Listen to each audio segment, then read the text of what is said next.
Hi all, so we have got the latest RTI reply by RBI जिसमें हम आपको बताएंगे कि टोटल 2024 में कितने लोगों ने फॉर्म भरा था। फेज वन में कितने लोग अपीयर हुए, फेज टू में कितने लोग शॉर्टलिस्ट हुए, और इंटरव्यू में कितने लोग गए, और फाइनल सिलेक्शन कितने लोगों का हुआ। तो जो टोटल लोग जिन्होंने फॉर्म भरा था, this we have told before also, it was around 1 lakh. ठीक है, मैं प्रीवियस ईयर से भी आगे जाके कंपेयर करूंगा कि कैसे इस साल का नंबर कम था। तो टोटल लोग जिन्होंने फॉर्म भरा था वो 1 लाख लोगों ने फॉर्म भरा था। उसके बाद those who appeared in phase one, मतलब जो पेपर देने गए, वो देवर around 67,000।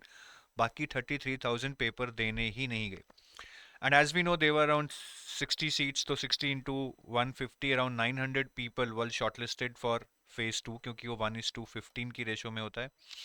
Then around 200 people were shortlisted for interview, जो कि 1:3 की रेशो में होता है फॉर 65 सीट्स, और there were 195 candidates who were called for interview, and finally 62 people were recommended. तो ये जो एक डेटा है हमारे पास पहले नहीं था कि out of 1 lakh only 67,000 people appeared in the RBI Grade B Phase 1. And if I compare to this to the previous years, 2022, 23, 24 को देखें तो 130 के एप्लीकेंट्स थे, but the people who appeared were only 91,000। Then 150 के लोग थे, जिसमें से 1 लाख लोगों ने एग्जाम दिया था। एप्लीकेंट्स 150 के थे, and in 2024 the number of applicants are around 1 lakh, जिसमें से 67,000 लोगों ने अपीयर किया है। आप यहाँ पे देखेंगे कॉन्सिस्टेंट पैटर्न है that whichever is the number of applicants, the number of people who are appearing are around 70% in all the cases. तो ये एक प्रोबेबल फिगर है जो हम हर साल ले सकते हैं कि कितने लोग अगर फॉर्म भरते हैं तो उसके बेस पे 70% लोग अप्लाई करेंगे। अब ये बहुत लोग पूछते हैं कि सर सीट्स कम आ रही हैं, लोग कम अप्लाई कर रहे हैं, overall the competition has increased और डिक्रीज्ड। तो इसका कोई डेफिनेट आंसर नहीं है। इन एब्सोल्यूट नंबर्स अगर आप देखेंगे, काफ़ी लोग एब्सोल्यूट नंबर्स में देखते हैं कि कंपटीशन अब 67,000 लोगों में है, पहले 1 लाख लोगों में होता था।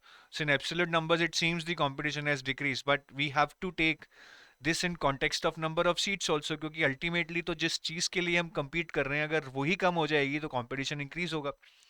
तो अगर मैं 67,000 को 66 सीट्स के कॉन्टेक्स्ट में देखूंगा, तो 67,000 एस्पिरेंट्स अपीयर करते हैं, और फेज टू में अराउंड 960, मतलब टॉप के 1.5% लोग फेज टू में जाते हैं, टॉप के 0.3% लोग इंटरव्यू में जा रहे हैं, और फाइनली सिर्फ 0.1% सेलेक्ट हो रहे हैं। तो एब्सोल्यूट नंबर्स में तो यू माइट फील कि भैया 67,000 है, कम हो गए तो कंपटीशन कम हो गया, बट अगर आप सीट्स वर्सेस अपियरिंग लोगों को कंपेयर करेंगे तो 0.1% सक्सेस रेट रह गया है। अगर आप प्रीवियसली देखेंगे तो शायद पहले अगर 1 लाख लोग अपीयर करते थे, तो अगर अराउंड 220 सीट्स थी, तो ये सक्सेस रेट अराउंड 0.22 था। तो अगर इस सक्सेस रेट के टर्म्स में अगर आप देखेंगे तो कंपटीशन बढ़ गया है। बट आप इन सबको छोड़िए, देखिए मैं तो आपको एक चीज बोलूंगा कि ये 67,000 है या 1 लाख है या 91,000, the thing that matters is कि overall I would say the competition is between say 5,000 to से 10,000 people.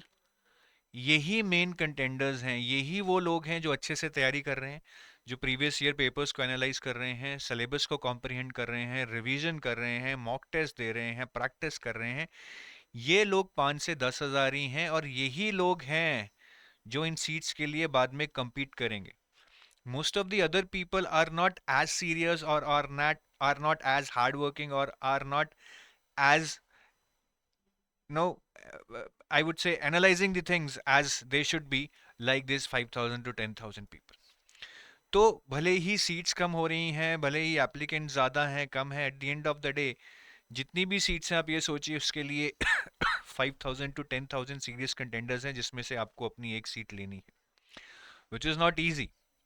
Even competing among 5,000 students and getting into top 100 is a really tough job, because ये 5,000 अपने आप में सब वॉरियर्स हैं, सब अच्छे से प्रिपरेशन कर रहे हैं, सब बहुत अच्छे से पढ़ाई कर रहे हैं, सब अच्छे से चीज़ों को एनालाइज कर रहे हैं, बहुत प्रैक्टिस कर रहे हैं। तो इनमें पॉइंट पॉइंट के डिफरेंस पे शायद रैंक्स बदलेंगे। तो आप भले ही इसको कम नंबर समझें जो मैं सीरियस कंटेंडर कह रहा हूँ, बट ये ऐसा एक पूल है जहाँ पे बेस्ट ऑफ द बेस्ट भी धोए जाएंगे। ठीक है, तो ये थोड़ा सा मैंने आपको कंपटीशन का आइडिया दिया है। एक पर्सपेक्टिव दिया है। बाकी आप अपना पर्सपेक्टिव मुझे ज़रूर कमेंट सेक्शन में लिख कर बताएं, I would like to see that. बाकी जाने से पहले I would also like to tell you about a free course. So this free course is helping you to get started. It's not about the free content. तो इस free course में you will get full information about eligibility for this exam, the pattern of this exam, the vacancies and the trends in the previous years for this exam. काफ़ी लोगों को eligibility ही नहीं clear होती है कि जी distance education से eligible है या नहीं, या मेरे एक सेमेस्टर में मार्क्स कम हैं, 60% नहीं है, क्या मैं एलिजिबल हूँ या नहीं। तो एलिजिबिलिटी अगर क्लियर नहीं है, there is no way you should be preparing. So get all these things clear by getting into this free course, और आपको सब चीज़ों में पूरी क्लैरिटी मिलेगी। प्रीवियस ईयर क्वेश्चंस मिलेंगे if you want to prepare for this exam, which is kind of a different exam. I would say economics आएगी लेकिन स्टैंडर्ड नहीं आएगी, करंट अफेयर बेस्ड आएगी। क्वांट आएगी लेकिन यूपीएससी या बैंकिंग जैसी नहीं आएगी, अलग आएगी। So previous year questions will give you a good idea कि यार कौन सा सब्जेक्ट कैसे पढ़ना है, कितना डेप्थ में पढ़ना है। सो सारे सब्जेक्ट्स के previous year questions with solutions मिलेंगे for the past 4 years। And for respective subjects like quant and reasoning और ES and FM, you will get a complete strategy कि यार इनको अप्रोच कैसे करना है। जैसे क्वांट एंड रीजनिंग कैसे बैंकिंग से अलग है, ईएस एंड एफएम कैसे पढ़ना है अगर हमारा इनमें बैकग्राउंड नहीं है, कितना डेप्थ में पढ़ना है, किस तरह के क्वेश्चंस आते हैं, स्टैटिक आते हैं, फैक्चुअल आते हैं, करंट अफेयर्स आते हैं, करंट अफेयर्स कितने महीने के आते हैं। All this would get cleared in this free course, and the link to join this free course is given in the description of this video. This is absolutely free. You would not be charged anything for this, and this will give you a fair idea about how to get started about your RBI Grade B preparation.